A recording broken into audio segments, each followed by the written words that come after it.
That's great, and thank you for inviting me. It's last time I was in Scotland, I got engaged, so who knows what could happen here, even if it's virtually.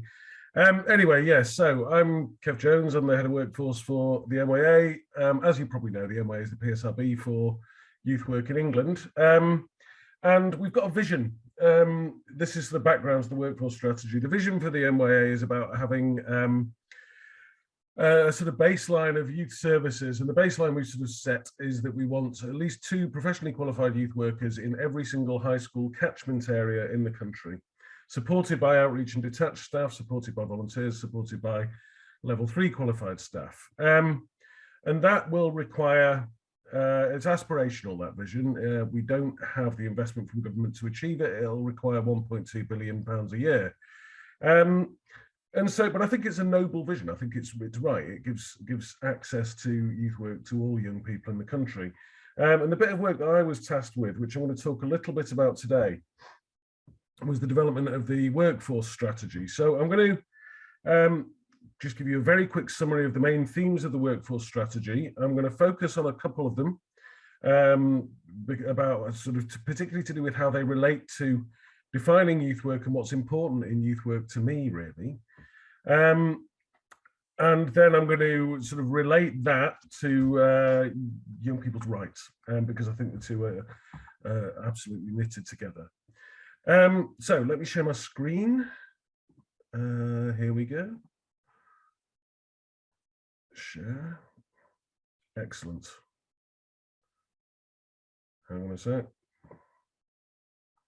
Good. Everyone see that?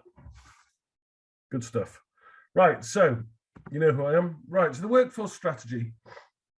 It's on our website. You can download it. It's broken down into 5 themes, and I'll summarise them now. So the first one is the promotion of youth work as a career. So that's about advertising and marketing youth work as a career, as an option for people to study and to move into. But more importantly in this theme is youth work as a methodology.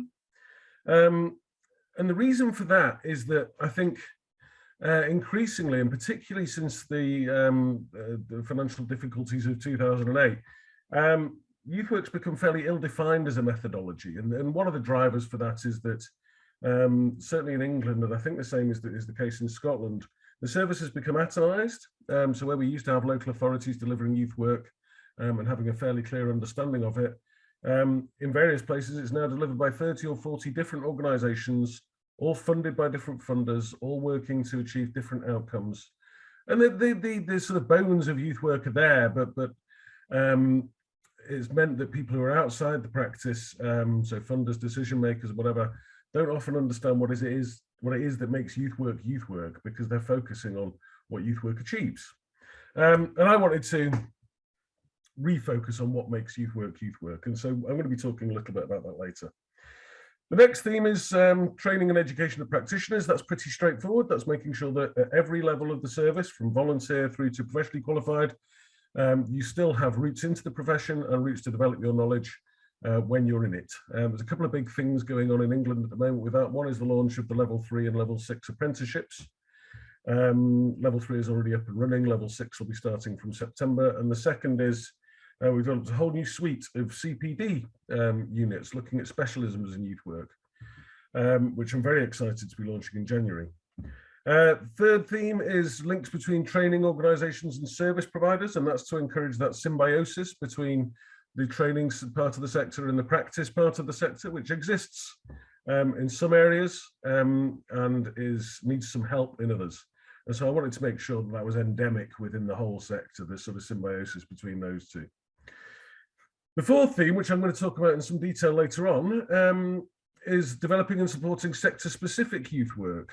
And there's a few drivers for that. The main one is that I want youth work to take its place alongside health, education, criminal justice and social care in localities and nationally. And I think it has a role to play there, a unique role to play. And so I wanted to make sure that there were ways of supporting youth work in taking its place alongside those sectors and supporting them in a way that's still appropriate to youth work's methods and practices and processes and values. And then the final one was developing infrastructure to support growth and standards. As I alluded to before, the infrastructure of youth work, certainly locally, has been shattered. And there are a range of different providers, as I say, working to different goals. And so if youth work is to take its place in local strategy and national strategy, there needs to be an infrastructure that can mediate between and broker relationships between the different providers and the different allied services that youth work works alongside. So skipping back to the first one, looking at youth work as a methodology, the MYA has done some work around this by producing our youth work curriculum, which I'm going to talk about in very, very, very scant detail, mainly because the main thing that people need to know about the curriculum is the type of curriculum it is. There are various different sorts of curriculum, and I realise curriculum in youth work is a controversial subject because it hints at having a pre-arranged plan that you're going to take young people through, which of course takes away the democracy and the negotiated relationship with the practice. Ours isn't that kind of curriculum. So the three sorts of curriculum here are a curriculum of content, which is the one I've just alluded to. You will learn these subjects over this period of time. A curriculum as a product, which are kind of, you will reach a certain goal, you will pass your A-level, you'll pass your GCSE. Ours isn't one of those either. Or a curriculum as a process or a framework. So, as it says here, underpinned by broad aims, driven by principles and organised around the means by which the education is delivered. That's the kind of curriculum ours is. And I like it. The more I talk about it, the more I think it does a reasonably good job of summarising the ingredients that need to be there for good youth work. The intention for the curriculum, by the way, is for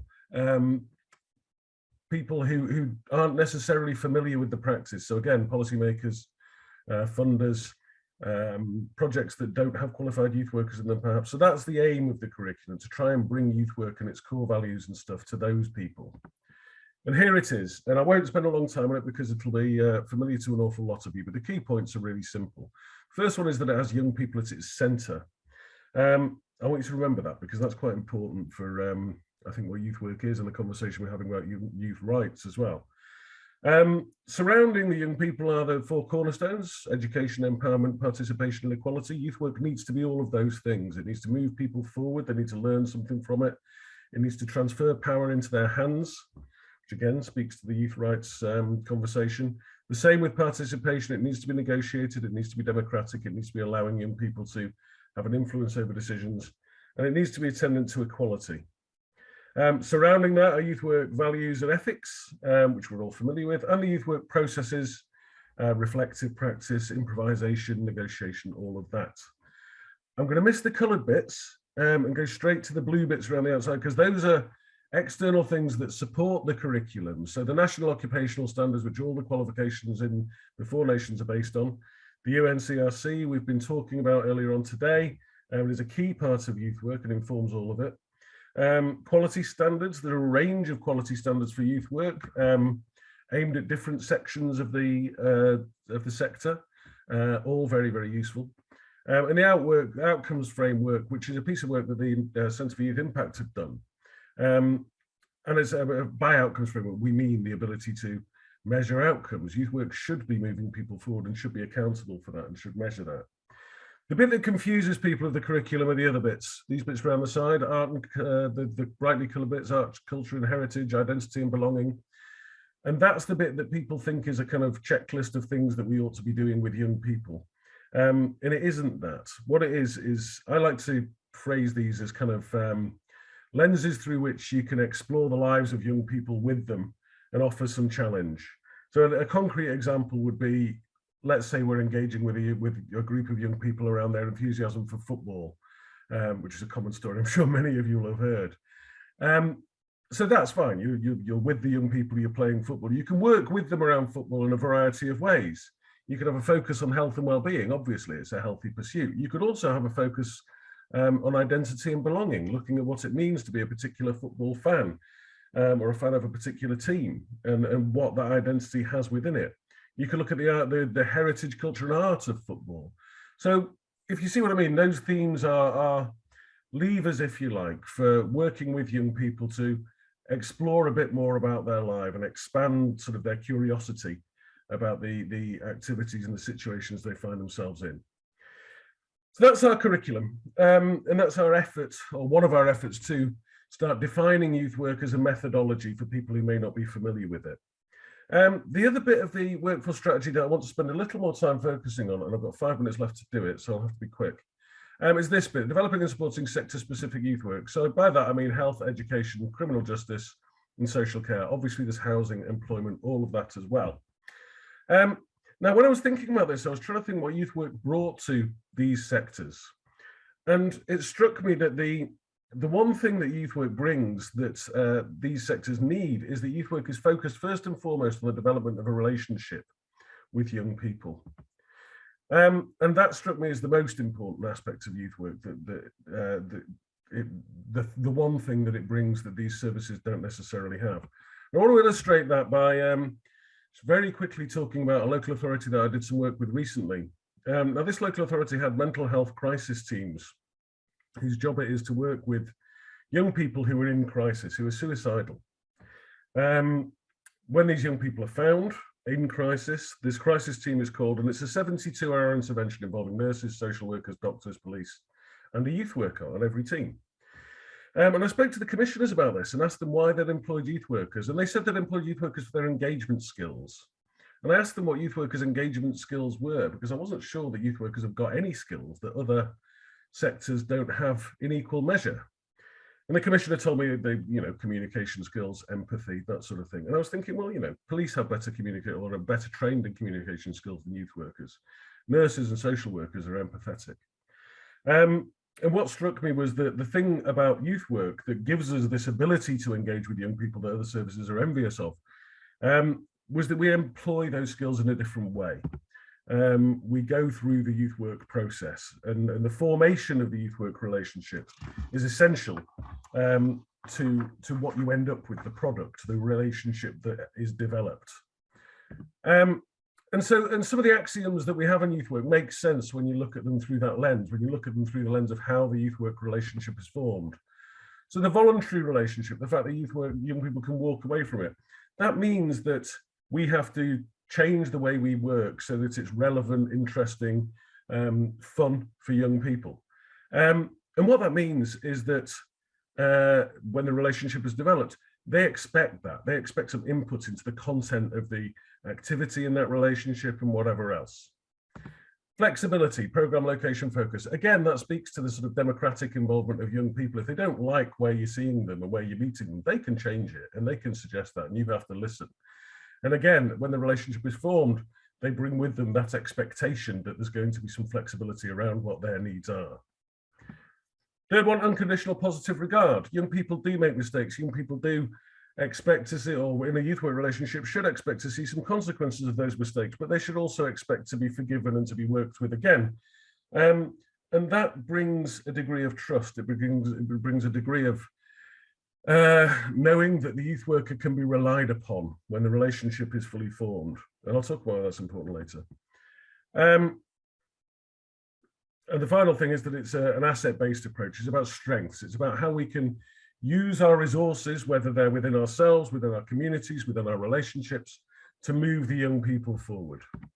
So what the relationship brings as a result of all those ingredients in its formation is it means that youth workers are what a friend of mine calls privileged witnesses of social reality. We know more about young people's lives than many other services, partly because they trust us to make those disclosures, partly because we work in with young people and they're in their circumstances, in their settings. So we know about their culture, their neighborhoods, all of that. They trust us. And with that trust, there's an ability for us to offer some challenge and to have it accepted. So we can offer challenges that maybe a teacher or a youth worker or a social worker wouldn't be able to, and young people will take that up and run with it. There's an expectation of involvement, so that participation thing, that democratic involvement that the young people have in the youth work relationship is there in the youth work relationship. And also youth work is a holistic approach. It's within our brief to look at all the aspects of young people's lives. And young people will expect that. So the reason this is useful is it gives us access to early and detailed information about young people, their cultures, their neighborhoods, whatever else. And this is useful to the young people and to services that we work with. So that means the scope for early intervention. It means we have agility and range. We can work with the young people about anything that's of relevance to them.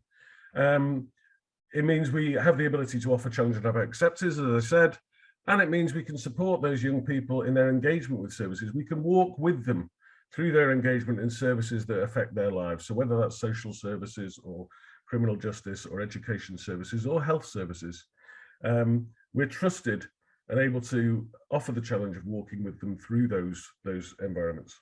In addition, Youth Work gives us the ability to work with those services and alongside young people to offer feedback and improvement. And again, as I say, because of the Youth Work relationship, that's expected of us by the young people. The young people expect us to create opportunities for them to give feedback, to offer change and to offer challenge to the services that they're engaged with.